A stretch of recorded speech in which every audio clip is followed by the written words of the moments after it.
আসসালামু আলাইকুম। ভাগ্যের নির্মম পরিহাস। আজ এমন এক কেলেঙ্কারি, যে কেলেঙ্কারির দায়ে একটি শিক্ষা বোর্ডের চেয়ারম্যানকে ডিবি অফিসে হাজির হতে হলো, আর তার স্ত্রীকে যেতে হলো কারাগারে। দর্শক, আজকে দুটি ঘটনাই একই সঙ্গে ঘটেছে।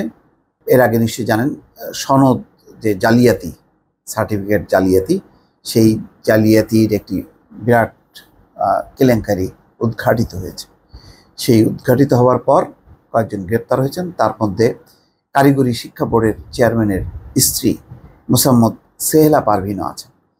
তো তাকে আজকে কারাগারে পাঠানোর আদেশ দিয়েছে আদালত।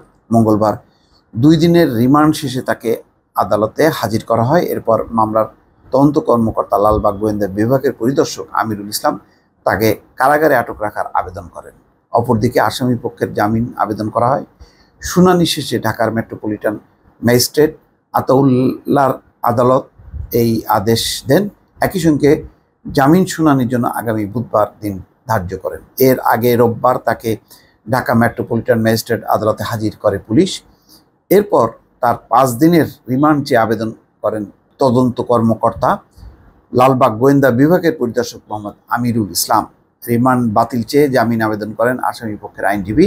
উভয় পক্ষের শুনানি শেষে আদালত তার 2 দিনের রিমান্ড মঞ্জুর করেন। ওই দিন আদালতে পুলিশের দেওয়া রিমান্ড আবেদনে বলা হয়, এই মামলায় গ্রেপ্তার আসামি বাংলাদেশ কারিগরি শিক্ষা বোর্ডের সিস্টেম অ্যানালিস্ট AKM শামসুজ্জামানকে পরিদর্শন শাখা থেকে কম্পিউটার সেলের সিস্টেম অ্যানালিস্ট হিসেবে পোস্টিংয়ের জন্য 5.5 লাখ টাকা এবং পরবর্তীতে জাল সার্টিফিকেট তৈরি করলে কোনো প্রতিবন্ধকতা সৃষ্টি করবে না মর্মে 3 লাখ টাকা সেহেলা পারভিনকে দিয়েছেন।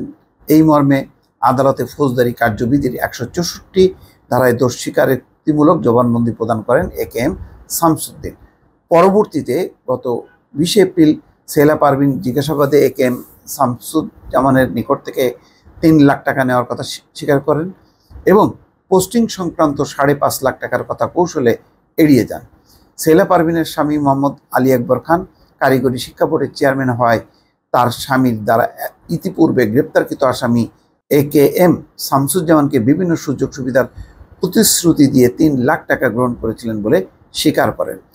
সেহেলা পারভিনের সুযোগ সুবিধার প্রতিশ্রুতি দ্বারা প্রভাবিত হয়ে আসামি AKM শামসুজ্জামান নির্ভয়ে জাল সার্টিফিকেট তৈরি করে দেশব্যাপী বিভিন্ন সার্টিফিকেট প্রত্যাশীদের কাছে বিক্রি করে কারিগরি শিক্ষা বোর্ডের ওয়েবসাইটে আপলোড করেছেন।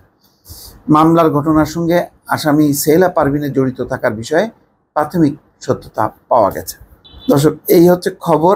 আর এই খবরের পাশাপাশি যেটি হলো, কারিগরি শিক্ষা বোর্ডের চেয়ারম্যান আলী আকবর, তাকে এই ঘটনার দায়ে তারকে OSD করা হয়, তাকে সরিয়ে দেওয়া হয় ওই কারিগরি বোর্ডের চেয়ারম্যানের পদ থেকে এবং তাকে আজকে ডিবি কার্যালয়ে 3 ঘন্টা জিজ্ঞাসাবাদ করা হয়। ডিবি কার্যালয় থেকে বেরিয়ে সাংবাদিকদের মুখোমুখি হন শিক্ষা বোর্ডের সদ্য সাবেক চেয়ারম্যান আলী আকবর। আপনার স্ত্রী বিনা অপরাধে জেল খাটছে বলে মনে করেন? সাংবাদিকদের এই প্রশ্নের জবাবে তিনি বলেন, আমার স্ত্রী কোনো ভুল করেছে কিনা তা আমি জানি না। আমি তার বিষয়ে কিছুই জানি না। গোয়েন্দা সংস্থা তার কাছে কি তথ্য পেয়েছে সেটিও জানি না। আমি মনে করি বিনা অপরাধেই জেল খাটছে। তাহলে আপনাকে OSD করা হয়েছে কেন? এমন প্রশ্নের জবাবে আলী আকবর বলেন, মিডিয়ায় একটি সংবাদ চলে আসছে এবং ডিবির কাছে তথ্য আছে, সেজন্য দায়িত্ব থেকে অব্যাহতি দেওয়া হয়েছে। এই বিষয়ে সুষ্ঠু তদন্ত হওয়া উচিত। এক্ষেত্রে আমরা লজ্জিত ও দুঃখিত। সার্টিফিকেট বাণিজ্যের বিষয়ে তিনি বলেন, গোয়েন্দা সংস্থা বের করেছে, এর বেশি কিছু যাই না। সার্টিফিকেটের কাগজ ওয়েবসাইটে পাইনি।